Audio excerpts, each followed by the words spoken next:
Hello नमस्कार dear candidate, स्वागत है आप सबका हमारे यूट्यूब चैनल में। तो मित्रों, पिछला जो हमारा वीडियो था, आठवां हमारा एक्सरसाइज चल रहा है। कौन सा एक्सरसाइज चल रहा है? आठवां एक्सरसाइज चल रहा है, जिसमें हमने एग्जाम्पल कर लिए 8.1 के पहले के और बेसिक हमने पूरा कर लिया है।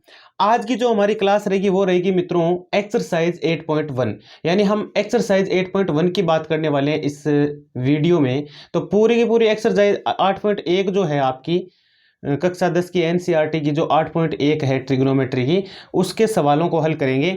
तो टाइम को वेस्ट नहीं करते हुए वीडियो को करते हैं शुरू। तो मित्रों, एक्सरसाइज 8.1 का पहला ही आपके सवाल है, त्रिभुज ए बी सी जिसमें बी समकोण है, ए बी 24 सेंटीमीटर और बी सी 7 सेंटीमीटर, तो निम्न के मान ज्ञात कीजिए। अब ये जो दे रखे हैं इनके आपको मान ज्ञात करते हैं, मान ज्ञात करने साइन ए कोस ए और साइन सी कोस सी। अब इसमें देखो न्यून कोण चेंज हो गया, यहाँ ए था और यहाँ सी हो गया है। अब देखो जब इस प्रकार का केस बन जाता है तब हमें कैसे हल करना है। तो सबसे पहले हम बना लेते हैं डायग्राम। तो यहाँ से स्टार्ट करते हैं इसका सॉल्यूशन। चलिए सॉल्यूशन स्टार्ट करते हैं। तो त्रिभुज एबीसी बना लेते हैं। ये लीजिए त्रिभुज बना लिया हमने, और बनाना कौन सा है आपको? समकोण त्रिभुज बनाना है। इसने कहा कि बी समकोण है, तो इस जगह आपको बी लिख देना है। ये बी समकोण हो गया। F B 24 centimetre, F B 24 है और बी सी 7 सेंटीमीटर है। अब पहले वाले में ए आ रहा है यहाँ पे, तो एक बार मैं ए यहाँ पे लिख रहा हूँ तो ऑटोमेटिकली सी यहाँ पर हो जाएगा। अब इस त्रिभुज के हिसाब से पहला सवाल जब करेंगे हम, इस त्रिभुज के हिसाब से यदि देखा जाए तो यहाँ पे ये कह रहा है एफ बी 24 है, तो एफ बी ये रहा नीचे वाला 24, और बी सी 7 है, यानी कि ये 7 है और ये आपके पास नहीं दिया। यानी कुल मिला के कर्ण आपको पहले ज्ञात करना पड़ेगा पाइथागोरस प्रमेय की सहायता से। तो सबसे पहले इसमें ज्ञात कर लेते हैं। तो त्रिभुज ए बी सी में मैं लगा रहा हूं पाइथागोरस प्रमेय। तो यहां लिख देता हूं आपके लिए पाइथागोरस प्रमेय से। चलिए, तो पाइथागोरस प्रमेय इसमें मैं लगा रहा हूं। तो पाइथागोरस प्रमेय लगाएंगे तो ये आपका कर्ण है। तो कर्ण में AC का वर्ग बराबर में AB का वर्ग प्लस BC का वर्ग, AB का वर्ग और प्लस होता है BC का वर्ग, यानी कर्ण का स्क्वायर बराबर लंब का स्क्वायर प्लस आधार का स्क्वायर, या आधार स्क्वायर प्लस लंब का स्क्वायर। प्लस में तो आधार लंब कोई भी पहले या बाद में लिख सकते हो, चलेगा। अब यहाँ पे AC स्क्वायर की वैल्यू निकालने के लिए AB स्क्वायर, यानी AB का मान है 24 का स्क्वायर, प्लस में BC का मान कितना है आपके 7, तो 7 का स्क्वायर। तो कुल मिला के AC square is equal to 24 का स्क्वायर होता है आपके 576 और 7 का स्क्वायर होता है आपके 49। तो कुल मिला के AC स्क्वायर आ गया आपके कितना? 625 आ गया। ठीक है, तो कुल मिला के AC बराबर, यहाँ से स्क्वायर हटा देंगे तो यहाँ आपके रूट लग जाना है और इसका मान आ जाएगा 25 सेंटीमीटर। ठीक है, तो ये हमने AC ज्ञात कर दिया। ये आपका जो कर्ण था वो हमने ज्ञात कर दिया 25 सेंटीमीटर, ये लीजिए। ठीक है, ये हमने ज्ञात कर दिया है। अब ये ज्ञात हो गया तो हमें क्या चाहिए? हम तो कोई भी अब कुछ भी ज्ञात कर सकते हैं। तो सबसे पहला ही प्रश्न आपका साइन A और कोस A ज्ञात करना है। तो साइन A की बात करते हैं पहले। अब साइन A आप बताइए मेरे को, आपने पढ़ रखा है लाल बटा कक्का। क्या पढ़ रखा है आपने? लाल बटा कक्का पढ़ रखा है। लाल बटा कक्का में देखो लंब बटा कर्ण, ये होता है साइन, ये होता है कोस, ये होता है टेन। साइन की बात हो तो लंब बटा कर्ण, कोस की बात हो तो आधार बटा कर्ण, टेन की बात हो तो लंब बटा आधार, और कोट की बात हो तो आधार बटा लंब। इसका उल्टा हो जाता है, टेन का उल्टा होता है कोट, कोस का सेक उल्टा होता है, साइन का कोसेक होता है। तो साइन हमें चाहिए फिलहाल, तो साइन लंब बटा कर्ण होता है। तो मैं आपके लिए लिख देता हूं लंब बटे कर्ण, यानी कि इस त्रिभुज के हिसाब से देखा तो लंब ये है, तो इसमें लिखेंगे BC बटे कर्ण का जो मान है वो है इसके अंदर AC। तो कुल मिला के मान कितना आ गया? BC का मान कितना है? 24 और AC आपने ज्ञात किया था 25। तो ये साइन A की वैल्यू। इसी प्रकार कोस A की बात करें तो इसमें आधार बटा कर्ण, आधार इसमें AB है, तो AB बटे कर्ण की वैल्यू है AC, तो ये AC लिख दे रहे हैं। AB का मान कितना है? AB का मान है 20। AB है क्या इसमें आधार? AB थोड़ी, ओ हो, इसमें लंब आपने गलत लिख दिया मित्रों। BC का मान 7 था इसमें, सॉरी उसके लिए। यहाँ पे 7 लिख देना है, गलती से मैंने वो लिख दिया 24 लिख दिया।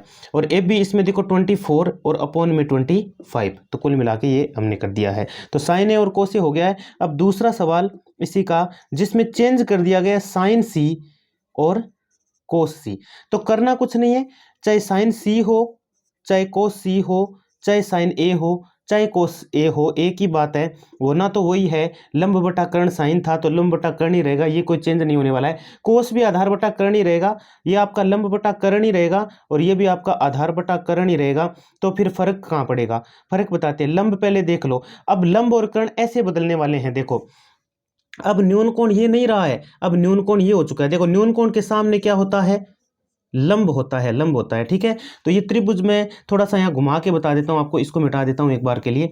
इसी त्रिभुज को मैं यहाँ लिख रहा हूँ, देखो कैसे, इसी त्रिभुज को यूं बना रहा हूँ। बस फर्क कितना है, फर्क इतना सा है कि इस बार लंब कर्ण में बदल जाएगा, कर्ण लंब, सॉरी लंब आधार की जगह आधार लंब की जगह आ जाएगा। क्योंकि यहाँ पे देखो, अब देखो कैसे कर रहे हैं हम। इसमें देखो ये था न्यून कोण, अब सी कर दीजिए, ए को यहाँ ले जाइए, सी यहाँ कर दीजिए, ए यहाँ कर दीजिए, और बी तो समकोण था तो यही रहेगा। अब ए बी का मान कितना है 24 और ये आ जाएगा 7 और ये अपना निकाला हुआ है, ये कभी चेंज नहीं होता है। देखो इसमें भी ये 25 ही था, ये भी 25 ही है, सिर्फ चेंज करना है आपको। अब देखो सी पूछ लिया ए की जगह, पहले ए था अब सी पूछ लिया है, तो आपको घबराने की आवश्यकता ही नहीं है, सिर्फ आप इन दोनों को चेंज कर दीजिए, आपका काम बन जाएगा। ठीक है, तो काम बन जाएगा। तो बना लीजिए यहाँ पर लंब बटा कर्ण, इसमें लंब कितना है 24 बटे में कर्ण 25 और इसमें आधार कितना है 7 और 7 बटे में कितना 25, कर्ण 25 है। तो ये इस प्रकार से ज्ञात कर सकते हो। तो पहला प्रश्न हमने कर दिया है हल मित्रों। अब बात करते हैं हम दूसरे प्रश्न की, जो कि आपके सामने है। यहाँ पर लिखा गया है दूसरा प्रश्न आपका, आकृति 8.13, ये 8.13 आकृति है, में tan p minus cot r ज्ञात कीजिए, जबकि पी क्यू आर एक त्रिभुज दे रखा है और लंब इसमें दिया हुआ है, कर्ण इसमें दिया हुआ है, नहीं है तो नहीं है आधार आपके पास। तो आधार पहले आपको ज्ञात करना पड़ेगा। आधार इसमें क्या है, तो त्रिभुज पी क्यू आर में, इसमें मैं क्या कर रहा हूं, इसमें मैं लगा रहा हूं मित्रों, क्या लगा रहा हूं इसके अंदर, पाइथागोरस प्रमेय। ठीक है, तो हम लगा देते हैं यहां पर पाइथागोरस प्रमेय से। तो पाइथागोरस प्रमेय लगा दो इसमें। पाइथागोरस प्रमेय लगाओगे तो क्यू आर का वर्ग is equal to P Q का वर्ग, पहले कर्ण लिख देते हैं, कर्ण। देखो मैं क्या निकाल रहा हूं, ये आधार निकाल रहे हैं, आधार ही तो है, क्यू आर क्या है आपका आधार निकाल रहे हैं। कर्ण दे रखा है, लंब दे रखा है, खड़ी भुजा देखो न्यून कोण के सामने लंब होता है, 90 डिग्री के सामने कर्ण होता है, ये दो दे रखे हैं, आधार आपको निकालना है। तो आधार क्यू आर है, तो क्यू आर का वर्ग कर्ण के वर्ग में से इसको घटा देंगे, आता है ना, ये तो बता रहे कितनी बार कर चुके हैं। तो पी आर का वर्ग माइनस हो जाएगा पी क्यू का वर्ग, समझ रहे हो। तो पी आर का वर्ग, पी आर कितना है 13 दे रखा है, 13 का वर्ग माइनस यहाँ लिखेंगे 12 का वर्ग, क्योंकि ये 12 दे रखा है। तो ये 169 169 और ये 144 144, तो कुल मिला के 169 में से 144 घटा देंगे तो ये कितना बच गया आपके 25 बच रहा है यहाँ पर। तो क्यू आर का वर्ग जो है वो 25 आया। हमें तो क्यू आर चाहिए, तो क्यू आर चाहिए, तो यहाँ से स्क्वायर हटाएंगे तो यहाँ √25 हो जाएगा और इसका मान आ गया 5 सेंटीमीटर। 5 सेंटीमीटर आपके इसका मान आ गया है। चलिए इतना आने के बाद में क्या होने वाला है, अभी जस्ट 5 हमने निकाल लिया, तो ये आधार आपका 5 आ गया यहाँ पर। अब मैं एक बार 5 लिख रहा हूँ, ठीक है, 5 लिख देता हूँ, तीनों आपके पास आ गए। अब हम tan p और कोट r के मान निकाल लेते हैं। तो सबसे पहले tan p निकालते हैं, क्योंकि हमें ना tan p में से माइनस करना है कोट r को। तो पहले tan p तो ज्ञात करें, चलो tan p ज्ञात कर लेते हैं। तो tan p ज्ञात करने के लिए यहाँ पे देखो p को न्यून कोण लेना पड़ेगा। अब न्यून कोण के सामने ये क्या हो जाएगा, न्यून कोण के सामने वाला लंब हो जाएगा ना। देखो यूं घुमा देता हूं मैं त्रिभुज को, घुमाने की आवश्यकता ही नहीं है, मैं कहता हूं इसको यहां ले जाओ, इसको यहां ले जाओ, और एक ज्ञात करना है आपको कोट r। क्या ज्ञात करना है, कोट r। अब लाल बटा कक्का याद करो वापस, लाल बटा कक्का, लाल बटा कक्का कहता है कि tan जो होता है ना वो होता है लंब बटा आधार, और कोट tan का उल्टा होता है आधार बटा लंब। ये तो होता है लंब बटे आधार और ये होता है आधार बटे लंब। अब थोड़ा ध्यान रखना है, पहले इस त्रिभुज से क्या ज्ञात होगा, इसमें देखो न्यून कोण आ रही है और यहाँ देखो कोट आ रही पूछ रहा है, तो कोई दिक्कत ही नहीं है। इसी त्रिभुज से लिख दीजिए, आधार तो कितना है 5 और लंब कितना है 12, लंब कितना है 12। अब tan p के लिए बोल रहा है तो न्यून कोण p को मानना पड़ेगा आपको, और जब न्यून कोण p को मानोगे तो इसके सामने वाला ये क्या हो जाएगा, आपका लंब बन जाएगा और ये आधार बन जाएगा, ये लंब बन जाएगा, ये आधार बन जाएगा। और कर्ण होता है लंब बटे आधार, ठीक है, क्या होता है लंब बटे आधार। तो अब देखो ये इसके सामने है, ऊपर लंब आता है, तो लंब इस बार ये हो जाएगा आपके कितना 5 लंब तो कितना हो जाएगा जब tan p का मान ज्ञात करेंगे, और आधार कितना हो जाएगा 12। तो सेम ही आ गए दोनों। तो कुल मिला के यहाँ tan p माइनस आपको कोट r ज्ञात करना था। tan p की जगह रख दे रहे हैं 5/12, माइनस इसकी जगह भी रख देंगे 5/12। दोनों ही सेम सेम है, कट जाएंगे तो उत्तर आ जाएगा 0। ठीक है, तो इसका उत्तर क्या आ गया आपके पास, 0 आ गया आपके पास। अब हम बात करते हैं मित्रों किसकी, अगले सवाल की, यानी कि तीसरे सवाल में चलते हैं हम। मित्रों तीसरा आपका प्रश्न है, तीसरा प्रश्न कहता है sin a बराबर 3/4, तो cos a और tan a का मान ज्ञात कीजिए। ठीक है, cos a और tan a निकालना है, sin a दे रखा है। ठीक है ना, cos a tan a आपको ज्ञात करना है, बहुत आसान है। तो सॉल्यूशन करते हैं इसका। तीसरा सवाल आपका तो दिया है, पहले लिख देते हैं, दिया है, क्या दिया है आपको, दिया है कि sin a is equal to 3/4। अब बताइए लाल बटा कक्का वापस याद कर लीजिए, इसको तो बस गौर में रखिए बार बार। लंब बटा कर्ण होता है साइन, सबसे पहला साइन ही होता है, ये कोस होता है आधार बटा कर्ण, ये tan होता है। तो लंब बटा कर्ण यानी कि L/K। तो यहाँ तुलना करने पर आप पाते हैं कि L का मान जो है वो तो कितना है आपके पास 3 है, और K का जो मान है वो कितना है 4 है। यानी कि आपको क्या चाहिए, आपको चाहिए A चाहिए, A आपके पास है नहीं, तो A आपको ज्ञात करना है, यानी आधार आपको ज्ञात करना है। तो आधार, चूंकि हम जानते हैं आधार का जो वर्ग होता है वो किसके बराबर होता है, आधार का वर्ग कर्ण के वर्ग माइनस लंब के वर्ग के बराबर होता है। यानी कर्ण के वर्ग में से लंब का वर्ग घटा तो आधार का वर्ग आ जाएगा आपके पास, समझ रहे हो। ठीक है, तो मान रख देते हैं आधार का वर्ग, यानी आधार का वर्ग करेंगे तो आधार वर्ग ही रहेगा यहाँ पर, क्योंकि आधार हमें निकालना है। कर्ण की बात करें, कर्ण 4 दे रखा है, 4 का वर्ग माइनस 3 का वर्ग, तो कुल मिला के a² इज इक्वल टू 4 का वर्ग 16 होता है, 3 का वर्ग 9 होता है। 3 का वर्ग कितना होता है 9 होता है। तो आधार का वर्ग कितना आ जाएगा, 16 में से 9 घटा देंगे कितना बच जाएगा, 7 बच जाएगा आपकी, कितना बच जाएगा 7। तो आधार कितना आ गया, √7 आ गया, कितना आ गया √7। इकाई लिख सकते हो, कुछ भी नहीं दिया हो तो इकाई लिख सकते हो आप, ठीक है ना, √7 इकाई आ गया। अब आपको ज्ञात क्या करना था, एक तो ज्ञात करना है cos a, एक ज्ञात करना है tan a। तो आराम से कर सकते हो। cos a की बात हो तो 2 नंबर पे आधार बटा कर्ण होता है, ये आधार बटा कर्ण होता है, और इसकी बात करें तो ये होता है लंब बटे आधार। आपके पास सारे मान है, आधार कितना है आपने अभी ज्ञात किया √7, अपोन में कर्ण कितना है, कर्ण पहले से दिया हुआ था 4, ये 4 लिख दे रहे हैं, 4 लिख दिया। अब tan a तो लंब बटा आधार करना है, तो लंब कितना है यहाँ पर, लंब यहाँ पर दिया हुआ था 3, और आधार आपने ज्ञात किया है √7। ये लीजिए, ये दोनों हमने ज्ञात है कर दिए हैं। ठीक है, यही आपको ज्ञात करने थे, ये हमने दोनों ज्ञात कर दिए। अब बात करते हैं हम चौथे सवाल की। इस चौथे सवाल का सॉल्यूशन करते हैं, बहुत आसान है मित्रों, आराम से समझते रहिएगा कंटिन्यू। 15 कोट a बराबर 8 दिया है, तो साइन a और sec a ज्ञात कीजिए। अब देखो 15 कोट a बराबर 8 दिया है, तो यहाँ से एक काम कर लो आप, कोट a का मान ज्ञात कर लीजिए, इस 15 को बट्टे में भेजिए इसके, ये लीजिए भेज दिया हमने। तो अब यहाँ से तुलना करके देख सकते हो आप, चूंकि आप जानते हैं लाल बटा कक्का वाला सूत्र कहता है, ये लाल बटा कक्का बार बार भैया ध्यान में रखो हो जाएगा। लंब बटा आधार होता है tan, tan का उल्टा होता है कोट, आधार बटा लंब। देखो इस सवाल में लिखा था tan a लंब बटा आधार, इसका उल्टा कर दो, इसका उल्टा कोट होता है आधार बटा लंब।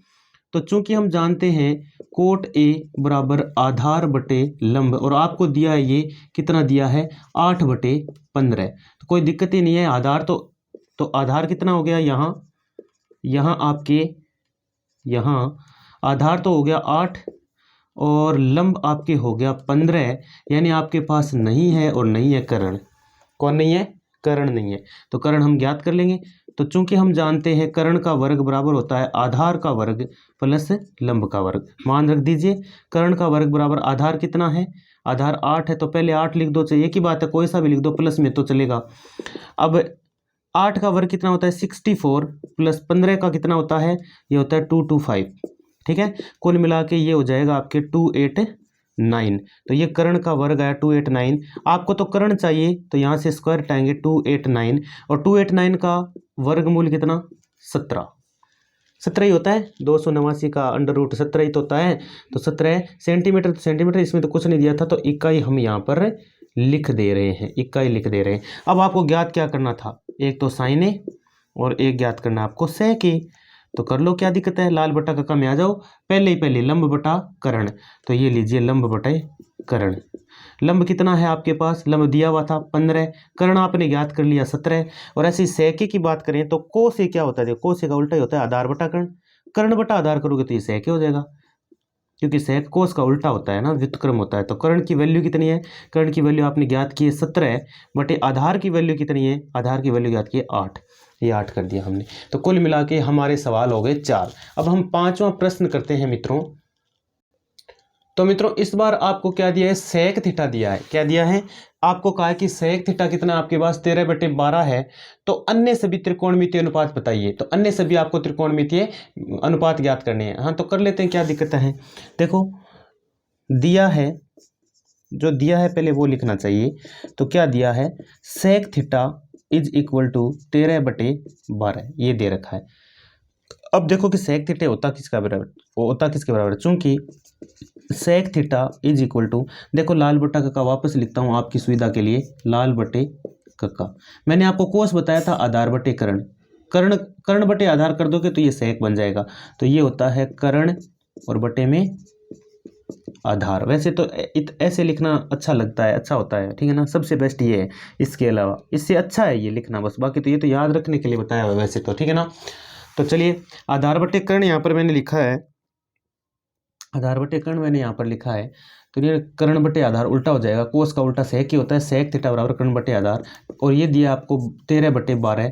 इसका मतलब क्या हुआ, कर्ण तो यहाँ पर कितना है आपके पास 13, और आधार आपके पास यहाँ पर कितना है, ये है आपके पास 12। ये यहाँ पर दिया है इतना, तो ठीक है। तो आपको ज्ञात करना है लंब, लंब आपको ज्ञात करना पड़ेगा। तो लंब का वर्ग बराबर में कर्ण का वर्ग, किसका वर्ग, कर्ण का वर्ग, और माइनस में आधार का वर्ग हो जाएगा, ठीक है। लंब जब निकालना हो तो कर्ण में से आधार को घटा देते हैं, आधार जब निकालना हो तो कर्ण में से लंब को घटा देते हैं, और कर्ण निकालना हो तो इन दोनों के वर्गों का योग लिख ही देते हैं। आपको पता ही है, जैसा कि पाइथागोरस प्रमेय आप जानते हैं, कोई प्रॉब्लम ही नहीं है, ठीक है। चलिए तो लंब का वर्ग यूं का यूं ही लिख दे रहे हैं, बराबर में कर्ण का वर्ग, कर्ण कितना है, कर्ण कहाँ है, कर्ण ये रहा 13 है, 13 यानी 13 का वर्ग ही लिखेंगे, बिल्कुल 13 का वर्ग माइनस ये है 12, 12 का वर्ग, तो ये 169, ये 144 लंब का स्क्वायर। और ये लंब हो जाएगा आपके पास 169 में से 144 माइनस कर दो 25, और यहाँ पे लंब का वर्ग। तो आपको तो लंब चाहिए ना, वर्ग हटा दो, यहाँ क्या लग जाएगा, रूट लग जाएगा, और इसका मान होता है 5। और कुछ नहीं लिखा है तो 5 इकाई आप इसे लिख सकते हैं, या 5 मात्र किसको आप लिख सकते हैं। अब आप सारे लिख लो। एक तो आपको साइन ज्ञात करना है, साइन थीटा, एक आपको कोस थीटा, एक आपको टेन थीटा, और फिर आपको कोट थीटा, और फिर आपको सेक थीटा। अब कौन किस किस के बराबर होता है वो देख लीजिए आप। साइन थीटा की बात करें तो लंब बटे कर्ण, यानी मैं लिख देता हूँ शॉर्ट में लंब बटे कर्ण, ठीक है, शॉर्ट में लिख रहा हूँ। और ये कोस थीटा होता है आपके आधार बटे कर्ण, और टेन थीटा की बात करें तो लंब बटे आधार, यानी लंब बटे आधार हो जाएगा। और कोट थीटा की बात करें तो आधार बटे लंब, उल्टा हो जाएगा इसका, आधार ऊपर और लंब हो जाएगा नीचे। और सेक थीटा की बात करें, सेक तो दिया हुआ है, यहाँ आप लिख देते हैं कोसेक थीटा। कोसेक थीटा की बात करें तो साइन थीटा लंब बटे कर्ण है, तो ये हो जाएगा कर्ण बटे लंब, ठीक है। अब इन सब के मान ज्ञात कर लीजिए, बस मान सब आपके पास हैं ही। साइन थीटा की बात करें तो यहाँ पर लिखा है लंब बटे कर्ण, लिखा है ना। तो आप क्या करेंगे, लंब कितना है आपके पास, यहाँ देखिए लंब, कर्ण 13 है, आधार 12 है, लंब आपने ज्ञात किया 5, तो ये लिखेंगे 5/13। ऐसे आधार बटे कर्ण, आधार 12 है, ये 12, और ये कर्ण कितना है 13, और लंब बटे आधार, तो टेन थीटा की बात करें लंब बटे आधार, तो लंब कितना है आपके पास 5, आधार कितना है 12, तो ये 5/12 हो जाएगा। कोट थीटा आधार बटे लंब, इसी का उल्टा 12/5 हो जाएगा। और ये साइन थीटा का उल्टा होता है कोसेक थीटा, 5/13 है, इसको कर दीजिए 13/5। तो है बहुत आसान, 5/13 का उल्टा 13/5, क्योंकि साइन का उल्टा कोसेक होता है, सेक का उल्टा कोस होता है। तो सेक तो पहले से दिया था 13/12, तो ये कोस थीटा हो जाएगा 12/13।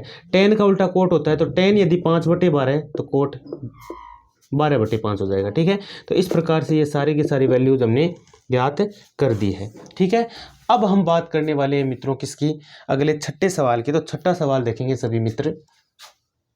तो मित्रों प्रश्न संख्या 6 है आपका, जिसमें लिखा है यदि कोण ए तथा कोण बी न्यून कोण हो, कोण ए और कोण बी क्या है, दोनों न्यून कोण है, और कोस ए बराबर कोस बी के दिया हुआ है, तो सिद्ध कीजिए कि कोण ए बराबर होता है कोण बी के। तो आपको सिद्ध करना है कि कोण ए किसके बराबर होता है, कोण बी के बराबर होता है। तो पहले इसका डायग्राम बना लेते हैं मित्रों। मैं डायग्राम बना लेता हूँ, ये लीजिए डायग्राम मैंने बना दिया आपको इस प्रकार से, 2 बना ले।